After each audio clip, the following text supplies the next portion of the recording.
Hello everyone, welcome back to the channel. My name is Hannah and today I want to share with you guys how I sublimated on my blank passport / card holder. So this tutorial is not a detailed tutorial. It is basically just of me sublimating on this passport / card holder. So you don't get to see me upload the design in the Cricut Design Space, which is the program that I use. And if you're interested in knowing the measurements of this passport holder for your own design, if you want to make your own designs and you need the measurements or something, please feel free to comment me down in the comment section below, and I will get back to you as soon as possible with those information details.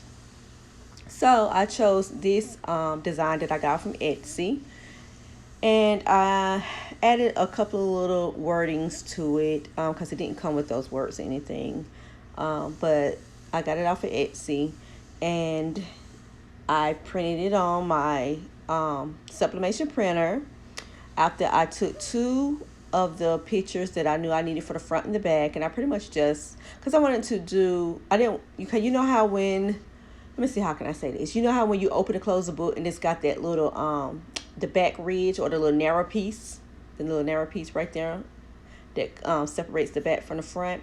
That is the whole purpose of this video. I want to share with people who may have wanted to know how to sublimate without having that one little strip piece white. So I decided to just put two pictures together and sublimate them where it overlaps on that little middle piece, so that it looks like one continued picture from the front to the back, if that makes sense. So here is where I dropped a little bit of water on my image, so be careful, you guys, because it will come out and show up when you sublimate. But since this is for me, my personal use, I am going to continue on with this video because that little dot doesn't mean anything to me. There's so many different ways that I could cover that up. So we're going to continue on with today's DIY. So what I'm going to do, also you guys, when you're printing your image and you're sublimating, make sure that you mirror your image. Okay, mirror your image. So that's why you see everything looking backwards here, because that is what you do when you sublimate. You have to mirror it so it could turn out right side right up, or whatever you want to say it, so it could look right. Now what I'm going to do now is these black lines that you see around this picture with Cricut, which I use the Cricut Design Space as my program. They use registration marks for their print and cut, and so I'm just going to cut that away. If you make the mistake of not cutting that away and it touches the product that you are trying to print on, those lines will also print on your project and show up. So the best thing for me to do is just to cut them off and get rid of them. I've made several mistakes before on shirts and stuff like that where I forgot to cut off those registration marks, because they're made with the same sublimation ink as the image. So of course, if it touch it and you put heat on it, it's going to activate the ink, and it's going to press on whatever it is that you're pressing. So be sure to cut that off and get that out of there. Okay. And another thing with sublimation, you don't have to get up to the very edge. It's okay if you leave a little white edge on there, because it's not going to show up anyway. Now this is me showing you guys that the image is slightly bigger than the passport, and that middle piece is the piece that I am trying to make it look like one continued area. So I'm showing you how I'm going to place it on there pretty much, and I'm going to use my heat tape to tack this down to my book so that it doesn't move when I'm pressing it under the heat press, because the pressure from the heat press can sometimes like suck up everything and it causes the paper to lift and stuff like that, and you get what they call ghosting, which I will end up having some of, and I'll share with you guys it in the end. And ghosting doesn't always happen from just the fact that you don't have it taped down, but also because you're not using the right pressure. And speaking of pressure, you want to make sure that your heat press is a medium amount of pressure for this project, and mine, which is slightly lighter than medium, And I just want to make sure I let you guys know that so that you get it right. Okay, so once you have everything lined up and measured to your liking, just use your heat transfer tape. This tape is a special type of tape that can withstand heat of, I know, at least 400 degrees. I'm sure it could probably withstand higher degrees than that, but for sure 400 degrees. So you want to put that on. Okay, and then we're going to press our image onto our passport cover under the heat press at a temperature set of 400 for 60 seconds. So you're going to see me get everything together. And you want to protect your machine as well. So I'm going to use a little bit butcher paper to protect the inside of my passport. And then I'm going to put some butcher paper down on my easy press. Well, not my easy press, but my heat press. And that's going to protect my heat press from getting any ink on it and damaging it and transferring onto any other projects. So be sure to do that as well. And you guys also saw me a little bit ago use the lint roller.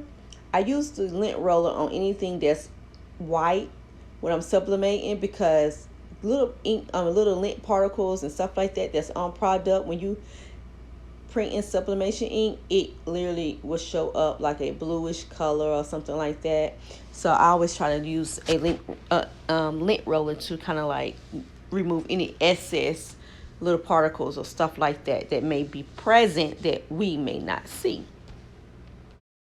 Now that I've gotten my sheet of paper, this is just some butcher paper, you guys, and this is put down to protect my heat press and also to keep the ink from bleeding through onto the other side. So I'm going to cover it also with a piece on top. Make sure that your pressure is at about a medium amount on your heat press. And then we're going to press it down on a temp of 400 for 60 seconds. And I'll be right back, you guys, to show you how well it's sublimated.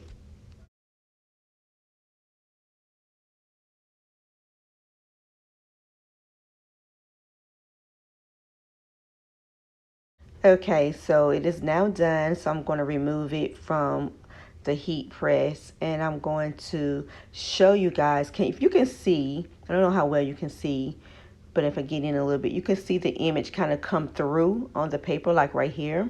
That is a good sign that your sublimation ink took well, that you had it on there long enough. Now, I am going to remove the heat tape from the image so we can get a better look at how well this image sublimated onto this passport / wallet holder.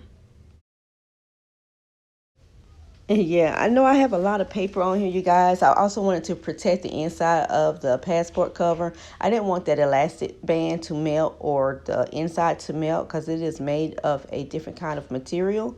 But it withstood the heat, so that's great to know.